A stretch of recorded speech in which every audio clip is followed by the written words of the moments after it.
for Payson, Arizona. I'd like to welcome our Realtor partner there, Deborah Miller. Hello, Deborah. Hi, Terry. It's a beautiful day in Payson. Well, that's great.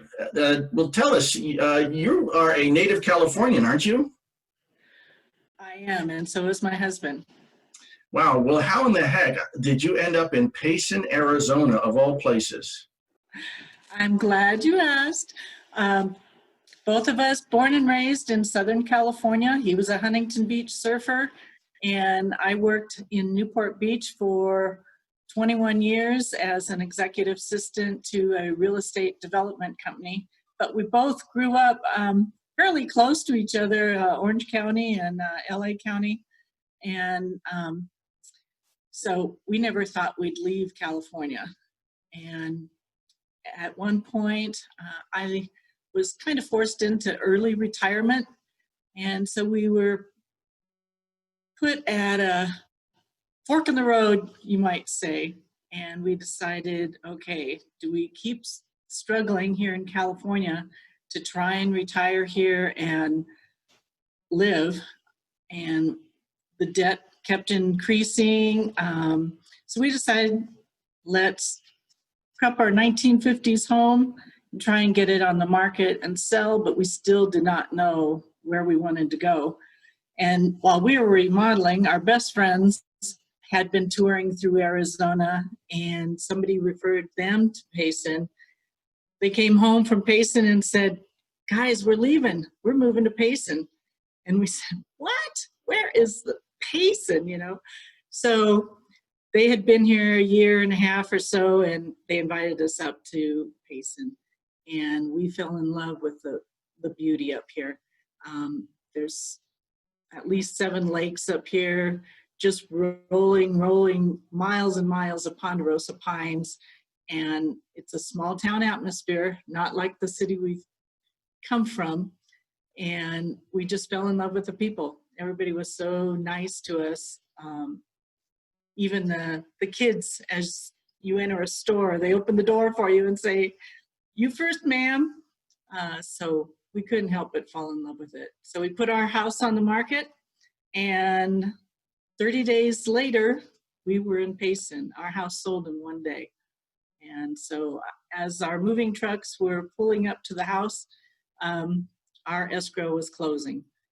So we felt very blessed that everything came together the way it did. And we've loved it up here. We've been here 2 years now and have made many friends that have come from California. And we have a lot of retired police, fire, just a lot of veterans. So we feel at home here. Well, I, like you, had never heard of Payson, Arizona before until you joined the Leaving California group. Can you tell us where in Arizona it's located and the type of person that maybe would want to live there? Sure. Payson is gotten the name of the heart of Arizona, primarily because we're 90 minutes out of Phoenix and pretty much 90 minutes out of Flagstaff. We're very close to, we're an hour and a half out of Sedona, and to the east, you can get into New Mexico and such. So we're like the heart of Arizona, and we're not desert like everybody thinks we are. We're at 5,000 foot level, and we're a population right now of about 15,500. And so big difference from coming from Seal Beach area, Long Beach, LA area, where, you're looking at millions of people versus, 15,000. So the people that come here, there's a lot of people that have second homes here from Scottsdale, Arizona, Phoenix, but we also get a lot of snowbirds that have made Payson their home now. They're tired of the deep snows in Michigan, Minnesota, Wisconsin, South Dakota, North Dakota, and they've come here to finish out their years, their retirement years, a lot of them, let's see, we're about 40% retired people. And then the rest of the makeup is like 18 to 64. And like I said, many police have retired here, heads of corporations that just want out of the rat race have retired up here, and just your average person that wants to have quality of life and be able to afford that quality of life. What other cities or towns are in your area? We have some really cute towns. Everything's a town up here. Just north of us are two little towns called Pine and Strawberry, and they have a lot of artsy little shops, antiques, great restaurants. And then to the west of us is Camp Verde, and then you get over to Prescott area. South of us is Rye and Geisela, and they are a little on the warmer side in the summer. They're more at 2,500 to 3,000 feet, and so they don't stay as cool as we do up here. And then to the east of us is a town called Star Valley, and a lot of the campers go to an area called Christopher Creek, Forest Lakes, Heber, and Overgard. And all of them are small towns, and all within an hour of us. And like Pine and Strawberry are only like 15 minutes away. So we love going up there on the weekend to go to the restaurants and such. Let's turn our attention to the weather. I mean, as you know, growing or living in Orange County, it's just amazing weather out here in California that is hard to leave. And the biggest complaint I hear from people is that they don't want to leave just not only the beauty, but also the weather. Can you tell me what the weather is like there? I mean, when people hear Arizona, they think 115 degrees in the summertime, and maybe it becomes livable in the wintertime. But can you tell, it sounds like Payson's completely different from that. Can you tell us about the weather? Payson is very different. We didn't know what to expect. Our friends had said, yeah, it's just, very mild, and the average temperature here is 73. But you can get, like we do, get down into the 30s in the winter, and every once in a while a 20-degree temperature. Get a little bit of snow. The first year we were here, our friend said, "Oh, the snow hits the ground and melts." And it just so happened that year was like the 100-year snow, and we got 3 feet of snow out on the driveway. And we were out there shoveling. Being from California, we looked in the garage, and thank goodness the previous owner left us a snow shovel. And we were out there shoveling snow, but I was in just a sweatshirt. My husband came out in a t-shirt, and we had fun with it. This year, it hit the ground and melted within a day. And that, they say that is the standard. Like I said, we've only been here a couple of years, but talking with neighbors that have been here for 15 years, they tell the same story, that it pretty much hits the ground and maybe it'll last a day. But it's just beautiful to watch. Not having the seasons in California, except maybe the rain and, the blue sky. Up here, you really get a sense of the seasons without it being too extreme. Amazingly enough, our wettest month here is August. They have the monsoons, and I had never experienced lightning or anything like that. And here you get these wonderful cloud formations that come through, and you get a little lightning, and then, half hour of rain kind of thing that comes down. And it's I find it very calming to hear that rain come through the pine trees and such. I love it. In the summer, we're hitting into the 90s when the valley is at 117. So we usually run 15 to 20 degrees cooler than the valley. Last year we had 2, maybe 3 days that went over 100. But I will say that coined phrase, it's a dry heat. It's definitely not like the humid heat. If it was to hit 102 in Seal Beach, you would have that humidity along with the heat. And up here, you just don't feel it as much. We acclimated very quickly to it. And in the evenings here, it's beautiful. If you have a 90-degree day, in the evenings, you're down in the 60s. And so sitting out on your porch or going to the concerts in the park is lovely. Again, it's a community, and so they have all those kinds of events. That sounds really nice. And do you have to run your air conditioner a lot in the summertime? Up here, we use our ceiling fans. We have used it so far this summer maybe 3 times, just to blow out if there's any warm air in the house. But primarily we open our doors and run the ceiling fans, and it's very comfortable. That sounds really nice. Well, let's talk about the cost of living. Of course, that and politics are the number one reasons people list as why they want to leave California. And cost of living affects everyone, of course. Can you tell us about the cost of living, including housing costs, property taxes,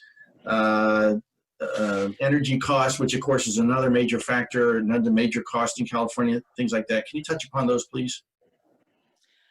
Well, like our electric bill is, and our house is pretty much all electric, about $60 a month.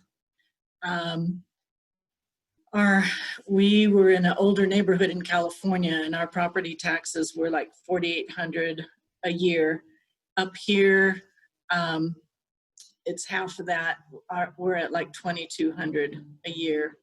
The poor, I feel so bad for the young couple that bought our house in California, because their property taxes right now are $13,000. And I don't know how young people are going to be able to sustain that. And when we went to register our vehicles, we go, oh, here we go, registering our vehicles. We paid for our registration for 5 years up here of what it cost us, and that was for both vehicles, for 1 year of what it cost us in California for one vehicle. And then the gasoline prices, I love them. Used to cost us a fortune in California. And up here, the prices run between $2.30 to, well, they stay under $3 a gallon. Usually they stay around, $2.25 to $2.55 kind of thing. And so your money goes a lot further in the gas. And being a small town, I don't think I ever remembered being able to drive my car in California without filling up like once a week because of my commute and such. And here I'm like filling up once every 3 weeks or even once a month. Everything in town is about 6 minutes away. And so you hop in your car, and if it wasn't so hilly, I might drop on get on my bike, kind of thing. But it's just really nice knowing that that isn't a huge expense that you have. Propane gas, I'll be honest, is a little more expensive than natural gas down in California. So like my first year here, I wanted the ambiance of our propane gas fireplace, and I ran it all the time. And then we got the bill, and I went, oh my goodness, I will decide a few evenings in the winter to run that. And so a lot of the homes up here, they use either pellet stoves or electric fireplaces now. But when you get out in the cabin areas, in the deeper into the mountains, everybody has the wood burning fireplaces, and they truly, the homes I've shown up in those areas in the winter, you walk into those homes and their source of heat is that fireplace, and it just heats the whole place. you choose on where you want your energy costs to go. Many people are turning to solar up here, which I'm surprised it's taken as long as it has. We're considering it because the sun shines all the time, except for, those few days in the monsoon area and those few days of snow. So it's becoming a lot more popular too. Is water a concern up there at all? It sounds like you've got lakes and things like that, but if you've got so much sunshine, of course, down here we get into droughts in California whenever we get a dry season. Are droughts ever a concern up your way?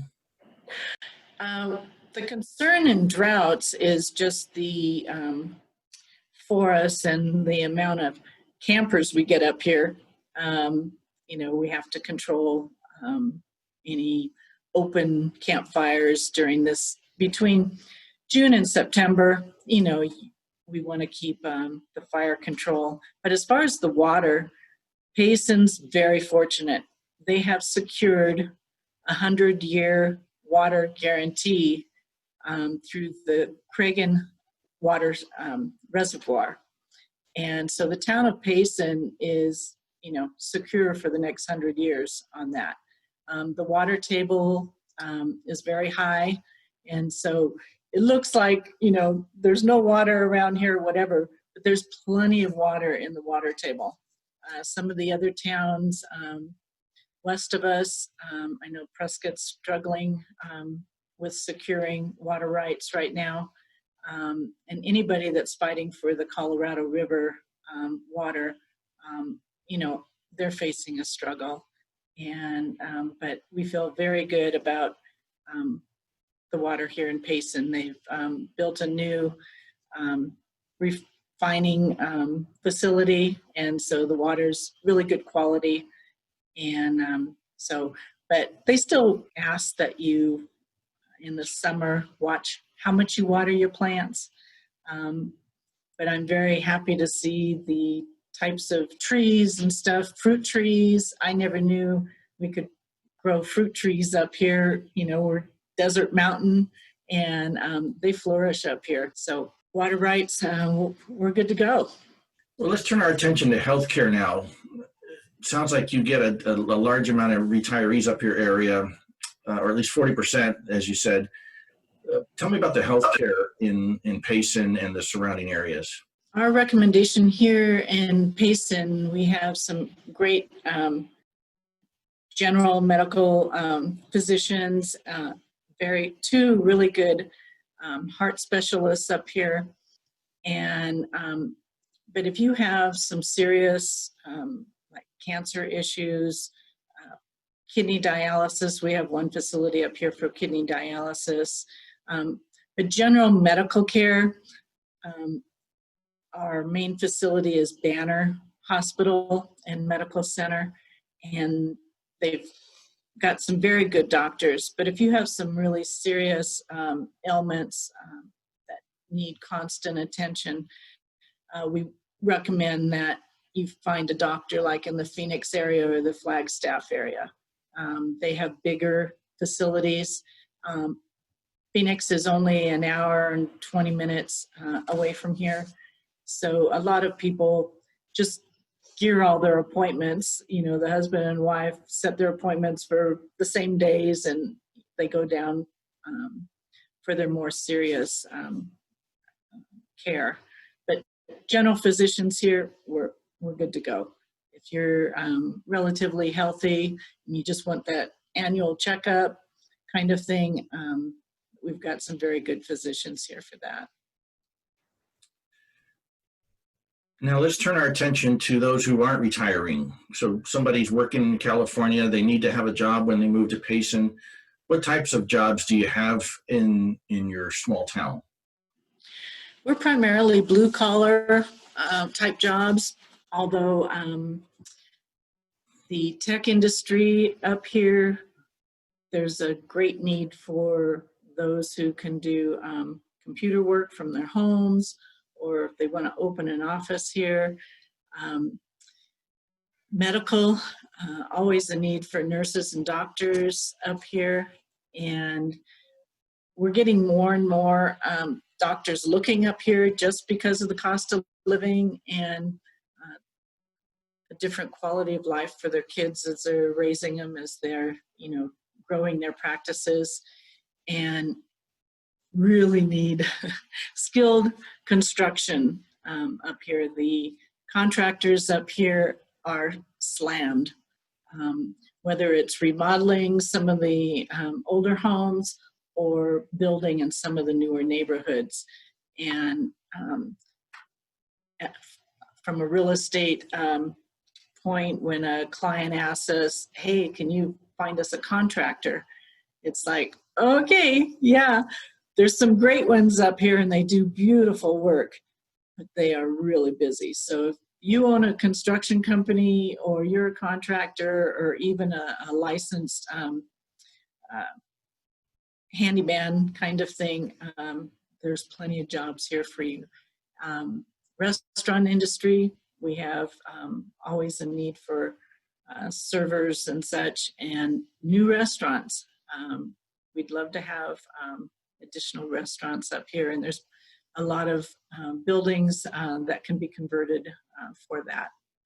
And whether it be in our old Western historical Main Street or in the main part of town.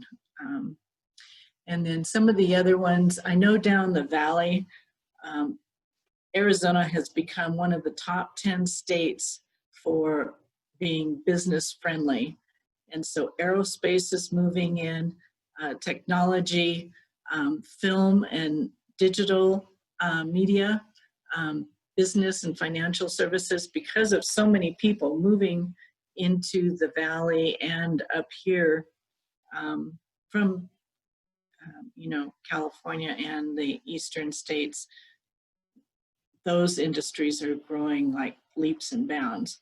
So my suggestion is to, go online and go to the job boards and see what's being offered. But there's pretty much something for everybody.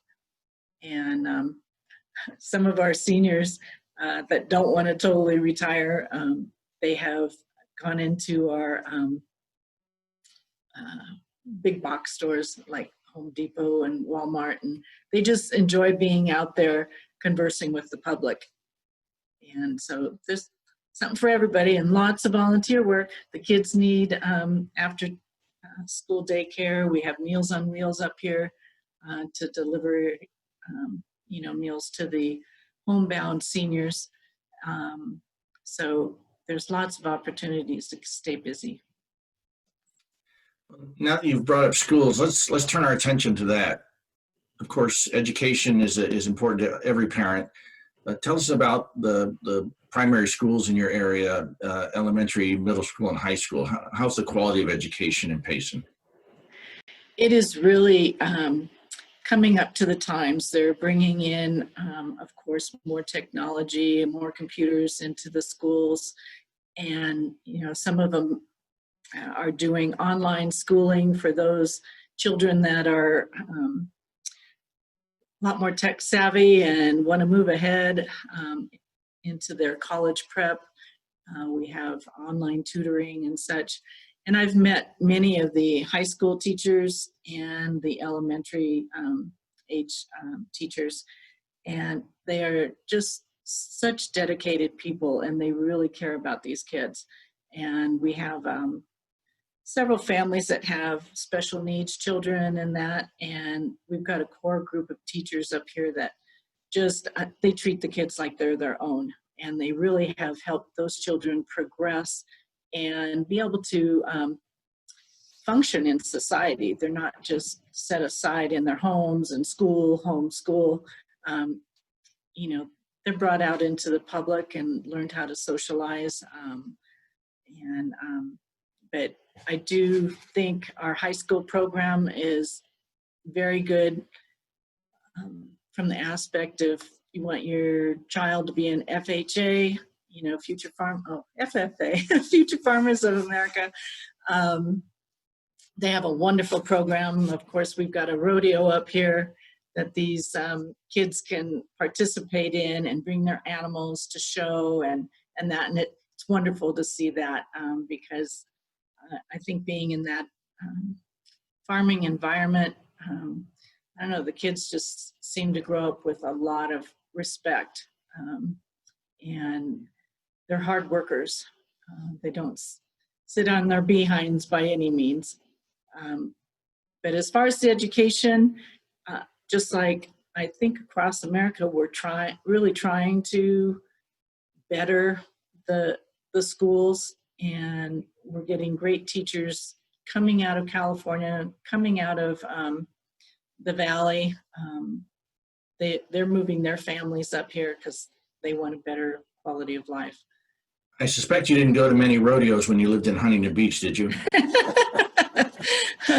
Actually, I only went to one up in Santa Maria, California, and I thought it was exciting. I wasn't much of a country gal, but some girlfriends took me out one night to a country bar in Downey, California. I had never been country dancing or listened to country music, and that's where I met my Huntington Beach surfer husband. You know, he was there with a cowboy hat on, and I thought I was meeting a cowboy, and found out he was a Huntington Beach surfer. But anyway, that was my introduction to country. Up here, you've got your cowboys, and but you've got your city folk too. Those who are ranchers and such up here, they're just good, hardworking people. And, you know, they get out there and they have their fun. We have a place here in town called the Oxbow Saloon that's been around for 100 and some odd years. And that's where the miners and the sawmill people used to come. This town was founded in 1882, primarily as a mining town and a logging town. The sawmill's gone now. In fact, our office is located on the property where the sawmill was. And every noon and at 5 p.m., they blow that sawmill horn. And you hear it all over town. And it's sometimes I'll be in quiet thought in the office, and all of a sudden, oh my gosh, sawmill. But yeah, it's a hardworking town. You can tell people who have been here, you know, 35, 40, 50 years, they've really worked hard to keep this town a good, respectful, you know, small town atmosphere. Well, with that in mind, you touched upon it earlier, but I suspect there aren't any traffic jams like we experience here in California in Payson, are there? We only experienced it in the last couple of weeks where, you know, people had more time on their hands and they wanted to bring their families up out of the city to go camping and such. During the summer, we have a lot more campers. But on a day-to-day basis, I think back to the traffic I sat in going just from Seal Beach to Newport Beach every day. Sometimes it took me 2 hours to get to work, and it was just this short span. Here, like I said, you get across town in 6 minutes or so, and you know, you call up a friend, meet you for dinner, and it's like, okay, you're going to be here in 2 minutes, right? And so it's a lot of fun. But traffic, we have two main highways, Highway 87 and Highway 260, that come together. And one takes you camping one way, and the other takes you north towards Flagstaff for camping. And so on holiday weekends, 4th of July and Labor Day, I would say those are our heaviest traffic days. And if you're a local, you know all the side streets that you just don't go on those main highways. But no, on a day-to-day basis, we get frustrated if there's 5 cars at the light, you know. It's like, you know. But, and that's another aspect that we love up here is not fighting that kind of traffic and stressing out about it. That was a big factor for me, fighting those freeways and spending so much time on the road. And I feel for anybody, you know, having to work in LA and spending, you know, half their life on the freeway. Well, Arizona is beautiful in its own way, certainly much different than California. Can you tell us, you've touched upon camping, so tell us about the other outdoor activities that go on in your area. Oh, there's so many up here, and it's really fun to see families out enjoying. We have over 35 hiking trails, 7 lakes. Some are smaller fishing lakes that are kept stocked, and some of the size of the trout that are coming out of these lakes is like crazy. Um, but yeah, families enjoy that. There's lots of campsites, and people go out on side by sides. They go out on their dirt bikes. They go canoeing, kayaking, bike riding, horseback riding. Um, it, there's just such a variety of outdoor activities. The town has an annual, I think they still have them in California too, the mud runs. That brings people from even other states. It's really a big deal here. And then we have the rodeo that you can go to. In the summer, we have concerts in the park. We have food truck festival, which is wonderful. We get such a variety of trucks that come out of the valley and even come in from California to participate in it. And it's a wonderful family affair. And trying to think what else. Um, just a lot of outdoor. If you like the outdoors and good weather and just the tranquility of being out in these huge forests and being able to, as you can see the picture behind me, that is Tonto Natural Bridge. And it doesn't look like it's that big, but when you're standing under it, you're like this little person. It's huge.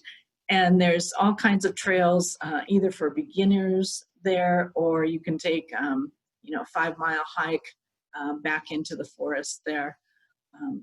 And up here we do veteran marathons and stuff like that, where people come out for 100-mile run through the forest. And we attended it last year to help support the runners. And oh my gosh, these people ran all night long for 2 days, and then into the next day, and just came down those hills with smiles on their face. Oh my gosh, I did it. And I thought, weren't you scared of a bear or an elk or something? And, but many activities that the community participates in. And also we have the state fair that comes up here, or the county fair, Gila County Fair. And, but yeah, lots of fun things to do. And you see that people love to get out of the city and come up here and really have, even if it's just for 2 days, people really enjoy themselves in these camping areas. And for those who want to ski, you've got skiing up in Flagstaff area, right? How far is that from you? You said 90 minutes? That's only 90 minutes away. That's at Snowbowl, and they get great skiing up there. Just great skiing. We have friends that have gone up there several times, and the powder snow that they get up there is just fantastic. And Flagstaff is a little colder than here in Payson, but for somebody who loves to ski, that is the place to go. And then a lot of people leaving California still have family there. How far are you from? I mean, does Payson have an airport, or do they go to Phoenix? Where's the closest airport so they can get to California? We do have a small municipal airport here that could jaunt you down to Phoenix, but it's only 90 minutes to the airport. And all my family pretty much is in California still. And I just hop on a plane, and an hour later I can be at Ontario Airport and, on my way to see family. And I know that's a concern for a lot of people, because not all family can up and leave right now.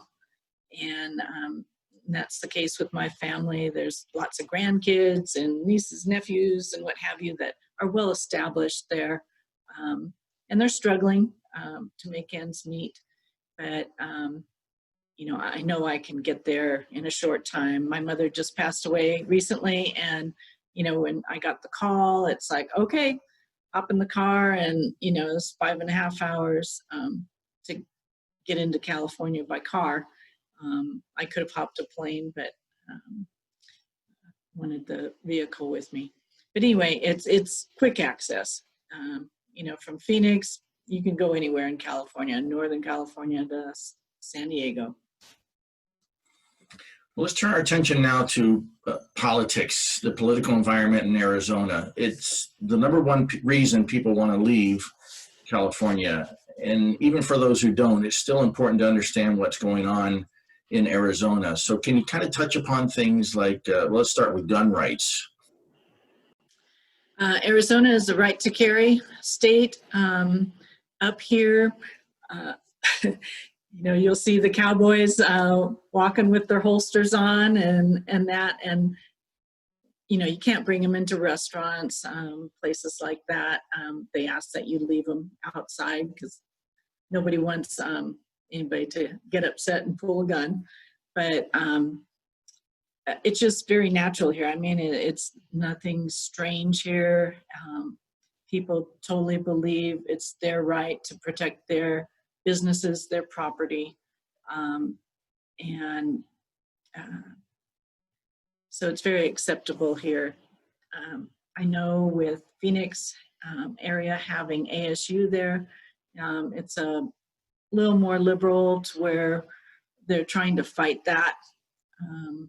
But I know up here in Payson, I think it's going to be a long time before people are going to give up their firearms or their rights.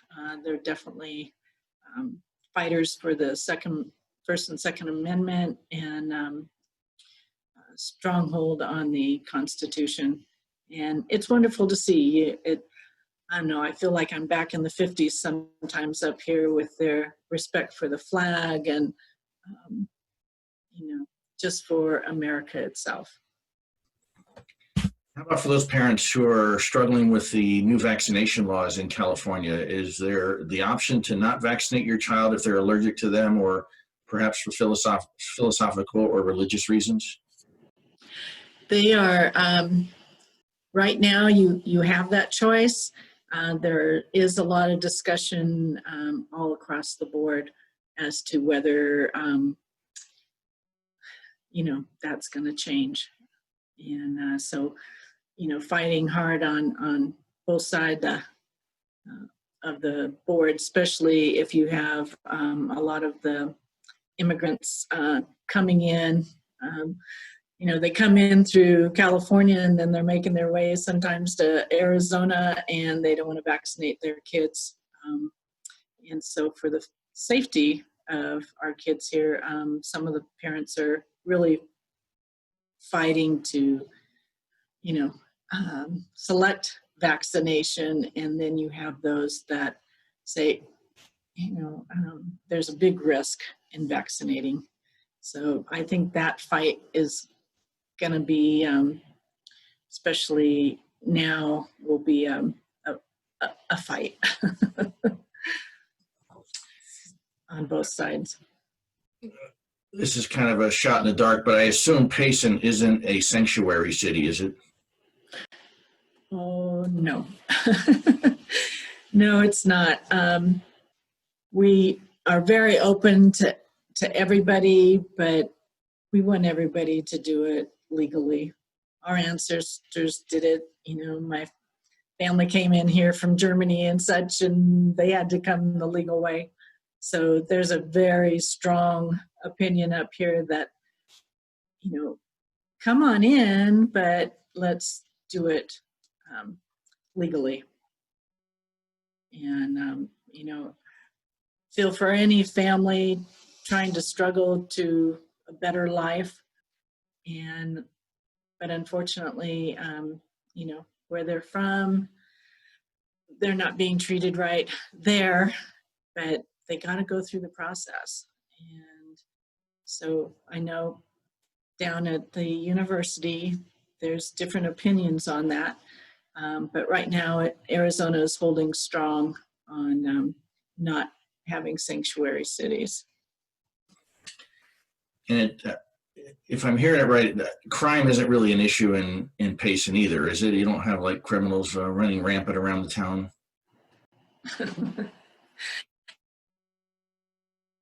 No, we feel very safe here. The only criminal environment that we get is because we have the two major highways. Our police are very vigilant on trying to spot those trying to bring drugs in from the southern border and trying to disperse them out through those big highways. And so they'll pull over. Sometimes they have a good eye for who's transporting, and they've caught some pretty good loads and stopped them from going out to New Mexico and up, into the other states, Colorado and Utah and places like that. Our police here they just don't have the tolerance for crime. So if you look up Payson and if it shows anytime a high crime rate, it's usually like drunken in public or, husband and wife having an argument, that kind of thing. But major crime, we see very little of it. But being where we are in the middle of Arizona, it's, you can't control who's coming through your state. And I think that's true anywhere that is next to some major thoroughfares. All right, so we've touched on cost of living. We've touched upon politics. Another big factor that affects people who are leaving Arizona is they say they miss the Mexican food. Can you tell us about the food environment in Payson? We love Mexican food. I think at one point we could have eaten it at 7 days a week. We have plenty of Mexican restaurants. We have two wonderful ones, El Rancho, and which is a larger Mexican restaurant, kind of like the El Torito in Southern California. Then a small family one that serves wonderful food, La Sierra, and then everything in between, your fast food ones, and then a small hole in the walls, and they all make delicious Mexican food. But we also have a variety of steakhouses here that are very well regarded, and kind of like everything in between. A lot of mom and pop breakfast and lunch places that have been here a long time, and they've put a lot of sweat and tears in, and they make good food. If you're into good comfort food for breakfast and such, they make great, like biscuits and gravy and stuff like that. And being from California and like Newport Beach area where comfort food is kind of poo-pooed, you learn to like it up here. I mean, you can always cook healthy, but good comfort food is hard to come by. And so we enjoy a variety. And we also have some the Mandarin House that serves great sushi and Asian fare, and but all your normal fast food restaurants are up here. So something for everybody. What is Payson's best kept secret? I think just Payson itself. There's been people who have lived in the valley for a long time that just recently are saying, I didn't even know this place existed. The beauty up here, being surrounded by the National Forest. We've got the largest forest of ponderosa pines in the world up here. And they just go for miles and miles, and you can't help but be taken aback by the beauty of it. And its people, I think that's a good kept secret. Those who just pass through town, they don't take that opportunity to partake in the community and see the good people that are here, and the care that's taken for the seniors and for the youth. Um, it's just good old America. Charlie Daniels came through here and did a concert on his way to Las Vegas or something. And he said, Payson is the epitome of the American town, all American town.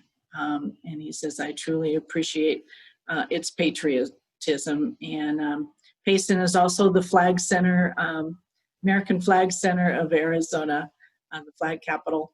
And so Flag Day is coming up. And so you'll see flags, the American flag flying everywhere. And 4th of July is a great celebration of our freedoms. And everybody doesn't take that freedom for granted up here. And we know that it'll continually always have to be fought for. And high regard for our veterans up here.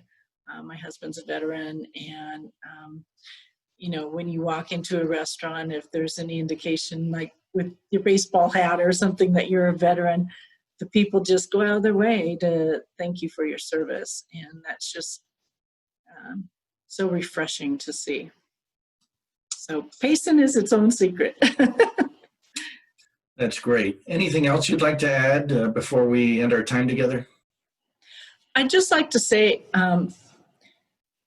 being on your group for the past couple of months and seeing the stress that people are under of wanting, just dying to get their families out to true America and get out of California and get out under the pressure of the taxes and the cost of living and such. All I would say is, you know, Payson was our choice, and we're very happy with our choice. And rather than being fearful about leaving California, choose faith over fear and do your due diligence.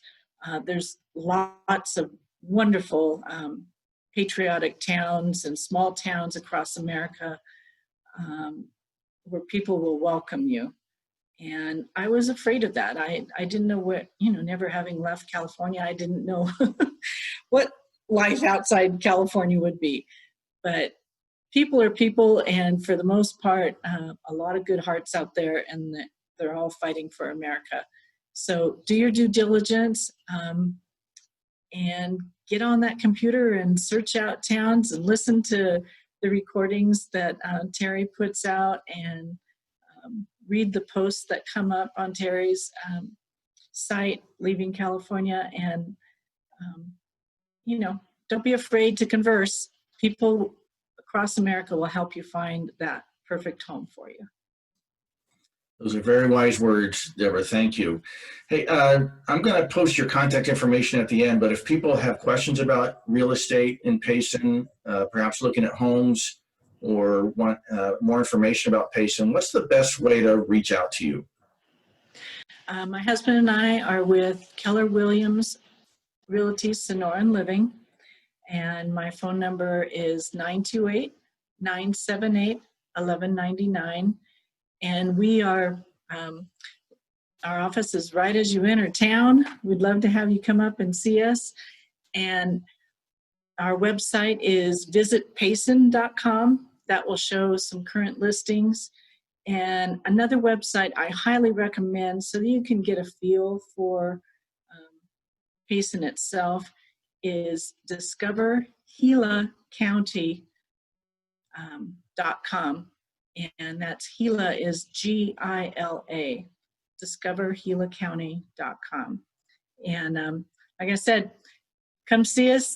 We're ready to find you that perfect home. Right now, listings are a little down, but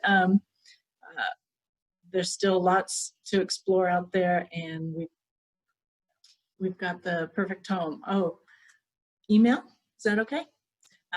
Deborah, DEBORAH, Miller, MILLER, AZ @KW.com. Come see us. Awesome, Deborah. Thanks for you. Thanks to you and Gaylord. Look forward to hearing about the folks who come visit.